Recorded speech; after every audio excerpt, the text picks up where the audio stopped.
Hey everybody, we are back for our last week of the series, Be Humble. It's all about how we can reflect Jesus' humility and confidence in our lives.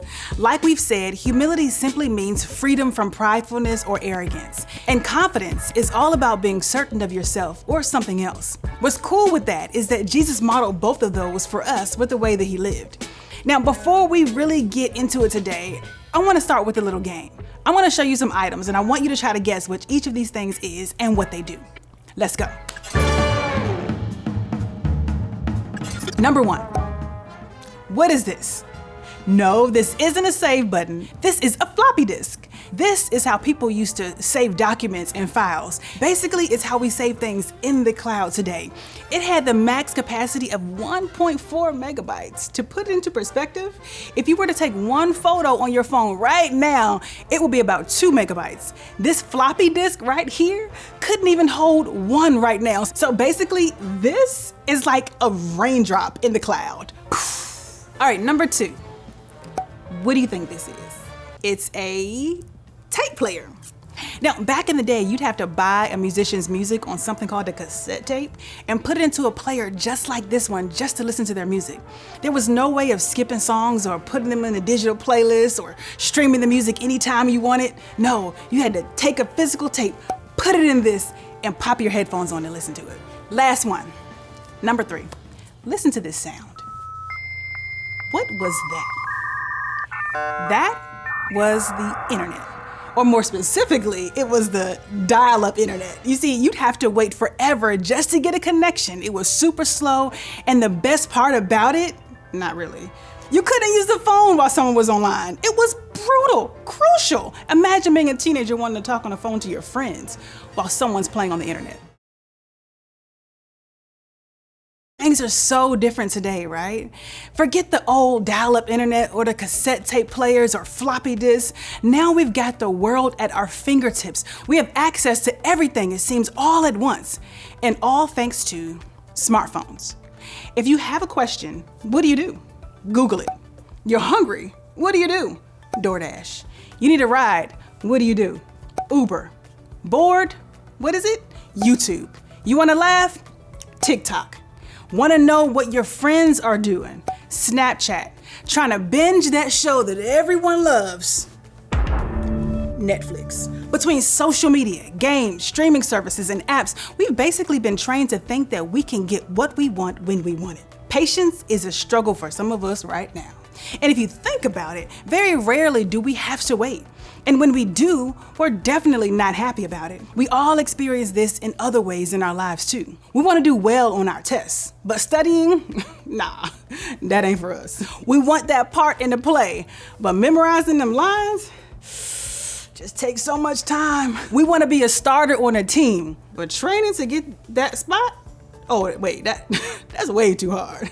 We want to be better friends, but we say we don't have time to invest in them. Maybe you want to grow in your faith, but it seems like it will take forever to even figure out where to start. Now, hear me when I say this. This isn't a guilt trip because trust me, this isn't just a middle school problem. This is a human problem. We all know how we want to change. We all can probably list a million things that we'd like to do better. We all know we have the potential for more in some areas of our lives. In other words, we all know that we have room to grow. But actually doing the work, putting in the effort, giving the time, well, that's where things get a little bit tricky. Because if we're honest, even if we know what we want to do or areas we want to grow in, we just don't do it. Maybe we don't know where or how to start. Maybe we're afraid that we'll fail.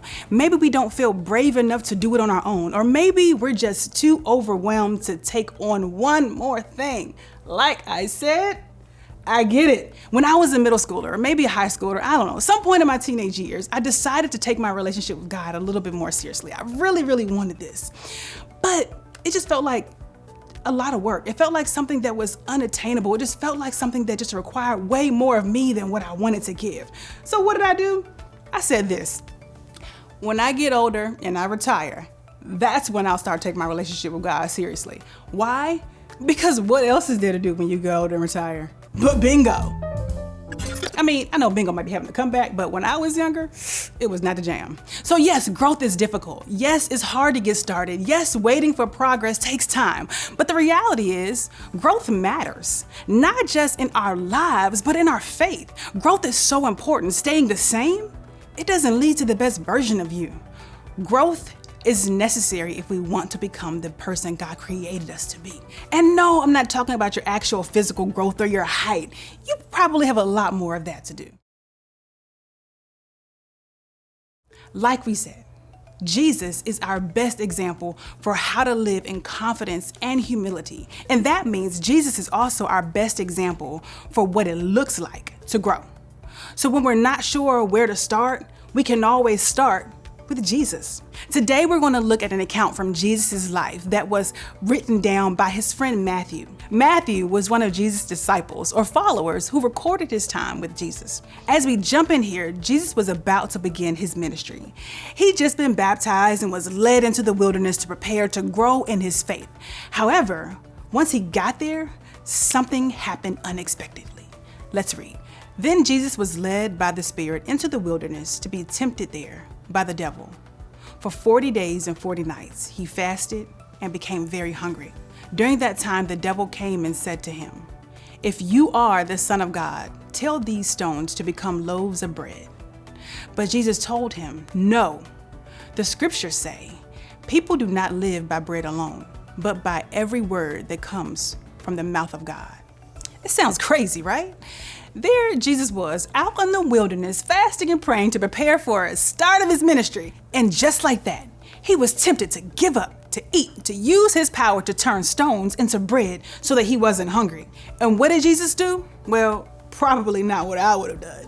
You don't want to see me after missing one meal. Let's just say starving for 40 days, I probably would have just jumped at the chance to eat, get some gravy to go right along with it. But Jesus leaned into growth instead. He trusted that God would provide for him. And even though it was probably hard, Jesus chose humility. He chose to trust. He put his confidence in God, and that helped him grow. What's wild is this happened not once, not twice, but 3 times. Jesus was tempted 3 times again to do different things that would prove that he didn't trust God. Things that would prove that he didn't have what it took to do all God called him to do. Things that meant that his pride and his confidence were in himself and not God alone. And each time, Jesus didn't give in. He chose to stand strong, to let God work in him, to trust that growth was happening in him. Each time, he turned away from temptation. After all that, you know what happened? This. Then the devil went away, and angels came and took care of Jesus. Ooh, that's good. Just like that, God's angels showed up to support and care for Jesus. He wasn't in it alone. They were there to help him every step of the way. Here's what I think is so interesting about this whole thing.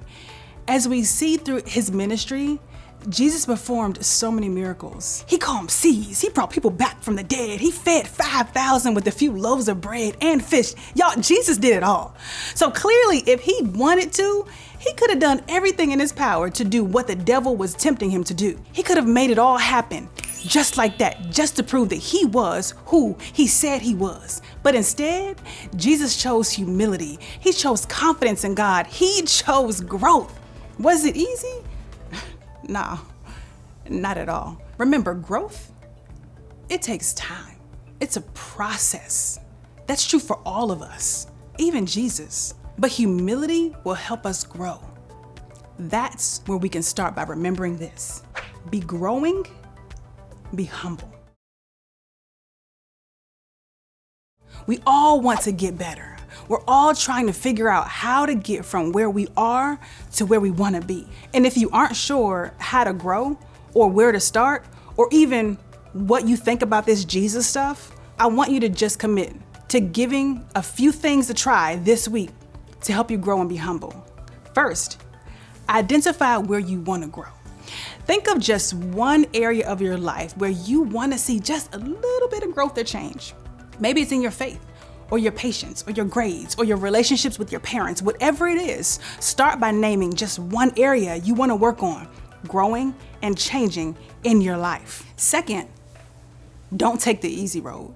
I know it's tempting to want a quick result, but instead of always looking for an easy road, I want you to commit to choosing the path that leads to growth, even when it's difficult. Remember, the best things take time. In a world of getting what you want when you want it, this seems impossible. But when you choose to trust God, the difficult road gets easier and the time it takes to grow isn't as hard. Third, ask for help. Not only do you have God to give you confidence and direction, but you have friends, you have parents and guardians, your small group and your small group leaders are all there to encourage you and support you as you keep going and keep growing in your life. So remember this, be growing, be humble. As we head to small group now, I want you to think about this question. How do I want to grow in my life right now?